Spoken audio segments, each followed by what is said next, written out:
Kolkata railway స్టేషన్లో శరవేగమైనటువంటి మార్పు జరిగింది.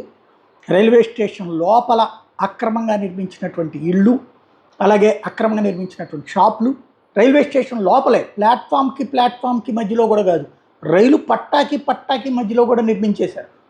అనేక విజువల్స్ చూశారు ప్రజలందరూ కూడా. ఇప్పుడు వాటిని ఖాళీ చేయమంటే నోటీసులు, కోర్టులు లీగల్. అయితే తక్షణ అవసరం.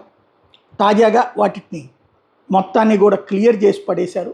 బుల్డోజర్లు రాత్రికి రాత్రి పనిచేసినాయి. వాటితో జరిగినటువంటి ప్రక్రియ ఇదిగో రైల్వే ఎట్లా ఉందో చూడండి. రైల్వే ప్లాట్ఫామ్కి ఆనుకుని కట్టినటువంటి ఇట్లాంటి కన్స్ట్రక్షన్స్ అన్నిటినీ కూడా మళ్ళీ అది ఒక రైల్వే బోర్డు కనబడుతుంది.